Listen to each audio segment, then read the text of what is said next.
अस्सलाम वालेकुम नाजरीन, उम्मीद है आप सब लोग ठीक होंगे। एक नए प्रोग्राम में आप सबकी खिदमत में हाजिर हैं। डॉक्टर साहब आपको भी खुशामदीद कहते हैं। डॉक्टर साहब से आज कुछ सवालात करने सोल फिश के बारे में। बहुत सारे लोगों के सवालात आ रहे हैं, तो डॉक्टर साहब सबसे पहले मुझे ये बताएं कि आपके पास सोल फिश कितनी क्वांटिटी में अवेलेबल है, कितनी तादाद है और कब डिलीवरी शुरू करेंगे।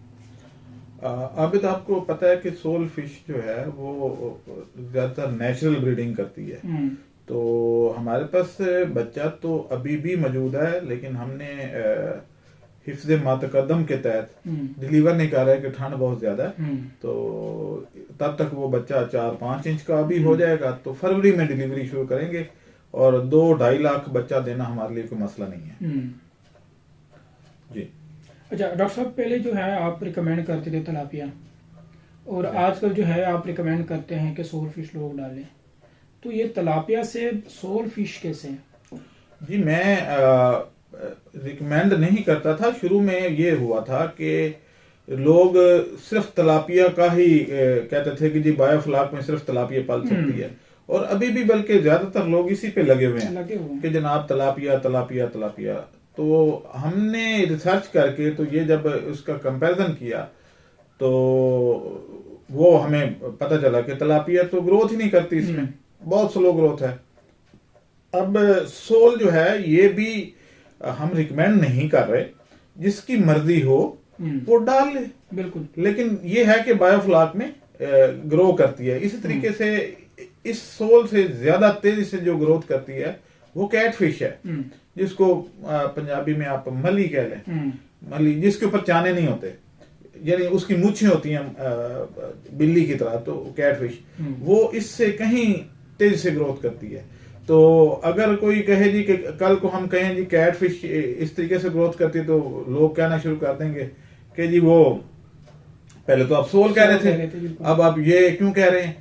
भाई मछली की जितनी वैरायटीज हैं इन सब की इंफॉर्मेशन देना हमारा एक फर्ज बनता है कि हम लोगों को बताएं। तो ये नहीं है कि आप उस पर पक्के हो जाएं कि जी पहले आपने ये कहा था अब आप ये क्यों कह रहे हैं। तो भाई पहले आप तंदूर की रोटी खाते थे, अब आप होटल की खाते हैं या तवे की खाते हैं, तो कल को हम कहेंगे जी पहले आपकी अम्मी जो है वो तंदूर की खिलाती थी, आप तवे की क्यों खिला रही हैं। भाई रोटी तो रोटी ही है, लेकिन इसी तरीके से मछली जो है उसकी डिफरेंट वैरायटीज हैं, डिफरेंट टेस्ट है, उनका ग्रोथ रेट जो है वो डिफरेंट है। तो हर एक की इंफॉर्मेशन देना बनता है हमारा। अच्छा डॉक्टर साहब, एक सवाल है इसी में ही। बहुत सारे लोग पूछते हैं कि जो आप बायोफ्लाक ट्रेनिंग कराते हैं उसमें आप सिर्फ तलापिया का ही बताते हैं या बाकी ब्रीड के भी बताते हैं? नहीं नहीं, हम तमाम ब्रीड जो इस वक्त जिन पे हमने कम से कम तजर्बात किए हैं वो सब बताते हैं। इसी तरीके से श्रिम्प का भी बताते हैं, और कुछ पोर्शन जो है वो इंट्रोडक्शन करवाते हैं हैचरी का, कि अगर आप हैचरी लगानी है तो वो कैसे होगा। मतलब ये कि सिर्फ एक ब्रीड नहीं है, आप सब ब्रीड्स का बताते भी हैं, कंपैरिजन भी करते हैं कि प्रॉफिट कितना है, इनकम कितना आएगा। तो मतलब बहुत सारे लोगों का नहीं, ये मसला पता है क्या है लोगों का मसला? लोगों का ये है कि वो अपने ट्रैक से हटते नहीं है। ये वो लोग हैं कि जिनके उस्ताद ने अगर उनको हथौड़े से खोलना सिखाया है तो वो हथौड़ा मार के ही खोलेंगे। वो कहते हैं जी इससे हम नहीं हटेंगे, और सारी उम्र हथौड़ा ही मारते रहते हैं। यानी अब जदीद जो है इंस्ट्रूमेंट या टूल्स आ गए हैं वो उनको अडॉप्ट नहीं करते, वो अपनी लाइन पे ही लगे रहते हैं। जो काम एक लगा हुआ है उसी पे दाएं बाएं सोचते नहीं है, और ये अलमिया है पाकिस्तानी कौम का कि वो अपने ट्रैक से हटने को तैयार ही नहीं है। वो उसी पे लगे हुए हैं और नॉलेज लेना भी नहीं चाहते। वो कहते हैं जी ये, बल्कि ये कहते हैं कि ये हो कैसे गया जी, कि पहले ये जो है इस तरीके से होना चाहिए, तो ये इसने ऐसे क्यों कह दिया। तो वो उस ट्रैक से, यानी मजीद वो उनकी गुंजाइश ही नहीं है समझने की। जी डॉक्टर साहब, जब पाकिस्तान में बायोफ्लाक सिस्टम आया है, जब से आपने ट्रेनिंग स्टार्ट की, इस पे लेक्चर देना स्टार्ट किया, तो हर बंदा कह रहा था कि ये तो पॉसिबल ही नहीं है, ये हो ही नहीं सकता, क्योंकि उनके वो पीछे से वो सोच बनी थी कि भाई आपने एकड़ों पे तालाब बनाना है, उसी में डालना है तो पॉसिबल है। अब वो लोग जो कहते थे नहीं पॉसिबल, वो आज सक्सेसफुली कर रहे हैं। अभी आप बल्कि दिखा दीजिएगा, हमारे एक फार्मर ने पंगेशियस डाली हुई थी। पंगेशियस साथ साथ चलेगी। हाँ, तो पंगेशियस का ग्रोथ देख लें और तलापिया की देख लें। पंगेशियस उसने सेल भी कर दी है, और सेल करते हुए वो हमें उसने तस्वीरें भेजी हैं, और आप उसकी तलापिया देख लें, तलापिया 100 से 150 ग्राम की है, और जो पंगेशियस है वो 1 किलो की होगी है।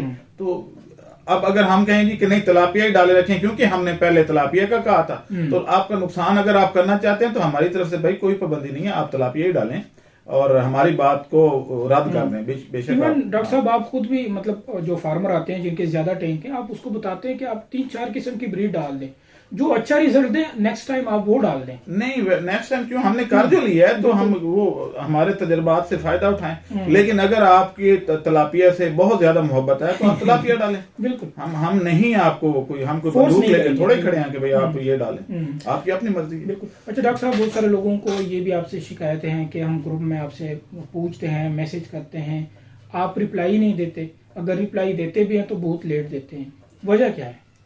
आबिद, पहली बात तो ये है कि जो व्हाट्सएप ग्रुप बने हुए हैं ना, इनमें लेग पुलिंग बहुत ज्यादा है। यानी मैंने ये नोट किया है कि उसमें ऐसे लोग बैठे हुए हैं जो खुद तो कुछ नहीं करते, यानी उन्होंने पता नहीं मछली देखी भी है या नहीं, लेकिन वो एक्सपर्ट मान जाते हैं। और अक्सर लोग वो हैं जिन्होंने एक का टैंक अगर लगा लिया तो वो समझते हैं कि वो पूरी इंडस्ट्री के मालिक बन गए और लोगों को वो गलत मशवरे और ये वो। और दूसरी बात ये है, मेरे पास टाइम कहाँ होता है? मेरे पास तो टाइम, मैं तो ज्यादातर हफ्ते वाली की शाम को देखता हूँ, उस वक्त अगर कोई ताज़ा मैसेज आया हुआ हो तो, क्योंकि अगले दिन छुट्टी होती है तो मैं लेट जरा सोता हूँ, उस वक्त मैं चेक कर लेता हूँ मैसेजेस, अदरवाइज मेरे पास टाइम ही नहीं होता। तो जो जिनके पास टाइम है वो डिस्कशन में जाते होंगे, और मेरे पास टाइम होता तो मैं जरूर जवाब देता। दूसरी बात यह है कि वो जो लोग हैं वो अपना हसद निकालते हैं ग्रुपों में, और यानी एक नेचर तो है ना हमारी, यानी शरीक का और ये वो हमारे गांव में तो आम है कि, यानी आपने ये देखा, एक खबर चल रही थी कि एक बंदे ने CSS कर लिया, वो असिस्टेंट कमिश्नर लगे तो उन्होंने कत्ल कर दिया कि हसद था कि भाई ये क्यों बन गया।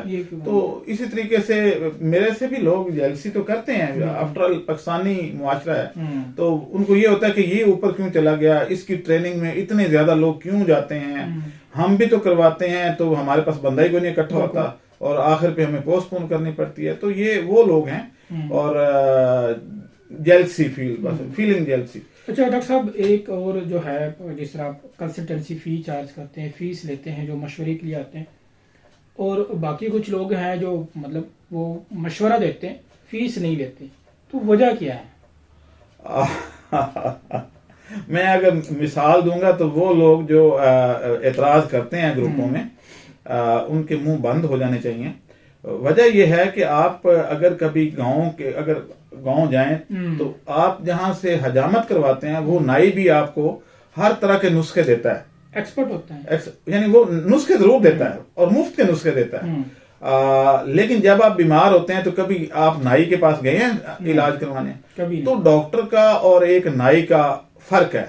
ये वो नाई हैं जो ग्रुपों में मुफ्त के मशवरे देते हैं, आप सुन लिया करें। आप नाई जो आप हजामत कर रहा होता है तो वो आपको बता रहा होता है कि जी आपकी स्किन खराब है तो आप ये कर लें, आपके पेट में दर्द है तो ये कर लें, वो सारे नुस्खे दे रहा होता है। तो ग्रुपों में मौजूद ये वो नाई हैं जो आपको मुफ्त मशवरे देते हैं, लेकिन जब आप की तबीयत ज्यादा खराब होती है तो जाना तो फिर डॉक्टर के पास ही होता है, नाई के पास मैंने आज तक कोई बंदा जाते नहीं देखा। तो मैं एक क्वालिफाइड बंदा हूँ बिल्कुल, और वो एक टैंक लगा के तो अपने आप को एक्सपर्ट समझते हैं और मुकाबला करते हैं। ठीक है, उनकी मर्जी है भाई, हम आपको मना नहीं करते। आप हाँ, आजादी है, आजादी राय देना तो आपका हक बनता है, आप देते रहें। लेकिन आफ्टर ऑल लोग आते तो मेरे पास ही हैं और फीस दे के मशवरा लेते हैं। बिल्कुल। अच्छा डॉक्टर साहब, नेक्स्ट जो मेरा सवाल है वो ये है कि लोग ये भी कहते हैं कि कभी आप पोल्ट्री पे ट्रेनिंग देते हैं, कभी आप जो है वो डेयरी पे देते हैं, कभी गोड फार्मिंग का करते हैं, कभी मछलियों का, तो ये कैसे मुमकिन है? ये भी बड़ा दिलचस्प सवाल है। बात यह है कि क्या आपने कभी ये देखा है कि ऊंट का डॉक्टर अलहदा हो और गाय का अलहदा हो, भैंस का अलहदा हो और मुर्गी का अलहदा हो? भाई एक वेटनरी डॉक्टर अगर 7 साल कोई चीज पढ़ता है तो उसके बाद उसको सारा कुछ सिखाया जाता है। ऐसा नहीं है, कोई भी जानदार हो तो उसका डॉक्टर एक ही होता है। आप ये नहीं कह सकते कि मुर्गियों के लिए आप एक अलग बंदे के पास जाएंगे और बकरी के लिए अलग के पास जाएंगे, घोड़े के लिए अलग के पास जाएंगे। ये सब का जो एक डिग्री है उसको कहते हैं डॉक्टर ऑफ वेटनरी मेडिसिन। तो वो जो बंदा क्वालिफाई करता है, जो वो डिग्री लेता है, वो बंदा इन सब का नॉलेज रखता है, उसको हर चीज सिखाई जाती है। और ये अगर देखा जाए तो एमबीबीएस से ज्यादा इनका बड़ा कोर्स होता है। और मजे की बात यह है कि 95% बुक्स भी एमबीबीएस वाली हैं। यानी आपकी पैथोलॉजी ये वही है, माइक्रोबायोलॉजी वही है, आपकी फिजियोलॉजी वही है, सारा कुछ वही है। अनाटमी में थोड़ा सा फर्क है, लेकिन नाम वही है, नाम वही है। तो आप अपने आप को जो है वो थोड़ा सा ज़हन को वसी करें और फील्ड में देखें कि क्या मुर्गियों की अलग डिग्री है या घोड़े की अलग डिग्री है और ऊंट की अलग है और बकरी की अलग है और गाय की अलग है, भैंस की अलग है। ऐसा नहीं है भाई, ये सारा कुछ हमें पढ़ाया जाता है, इसलिए ये सारी चीजें हम करवाते हैं। हमारा ही फील्ड है। अगर किसी जगह पे अलग अलग, किसी दुनिया के किसी मुल्क में अगर ये अलग अलग डिग्री है तो हमें बताएं, हम भी आपको जो है सेकंड करेंगे कि भाई हाँ वाकई आप ठीक कह रहे हैं। अच्छा डॉक्टर साहब, आपने एक वीडियो बनाई थी टिश्यू कल्चर पे। हाँ, अब बहुत सारे लोगों के फोन आ रहे हैं, मैसेजेस आ रहे हैं, कमेंट भी आ रहे हैं कि टिश्यू कल्चर ट्रेनिंग की डेट की अनाउंसमेंट आप कब करेंगे? देखें, अभी एक ट्रेनिंग हम कराची में कर रहे हैं, तो उसके बाद लाहौर में होगी। और दूसरा ये है कि हम अभी टिश्यू कल्चर तो कर रहे हैं, लेकिन एक्सपेक्टेड है कि ये काफी रश पड़ेगा, क्योंकि अभी से हमारे पास बुकिंग काफी हो चुकी है। तो हम एक्चुअली कुछ 35-40 लोगों को अलग अलग उनसे कल्चर करवाना है, तो इक्विपमेंट भी तो खरीदना होगा। तो दूसरा ये है कि ट्रेनर्स भी ज्यादा चाहिए होंगे जो उनके ऊपर सुपरवाइज करें। तो वो इक्विपमेंट अभी हम खरीद रहे हैं, ताकि हमें एक्सपेक्टेशन ये है कि 30 से 50 लोग जो है वो आएंगे। और इसलिए हमने कहा कि फर्स्ट कम फर्स्ट सर्व। तो अब हमारे पास अभी से तकरीबन कोई 40% सीटें फिल हो गई हैं। तो अब उनके मुताबिक जितनी सीटें 1 जनवरी तक फिल हो जाएंगी, उसी के मुताबिक हम इक्विपमेंट खरीदेंगे और उनको एंटरटेन करेंगे फिर, ताकि वो अपने हाथ से ये करें, ना कि वो वीडियो देखें। बिल्कुल, हाँ बिल्कुल। डॉक्टर साहब, आपका शुक्रिया। उम्मीद है नाजरीन जिनके सवाल आते हैं सोल फिश के बारे में या ट्रेनिंग के बारे में या मशवरा फीस के बारे में, उनको जवाब आप मिल चुके होंगे। अब दें हम इजाज़त। अल्लाह हाफिज़। हमारे चैनल को सब्सक्राइब करें और साथ में बेल आइकन को भी दबा दें, ताकि हमारी हर नई आने वाली वीडियो आप तक बआसानी पहुंच सके।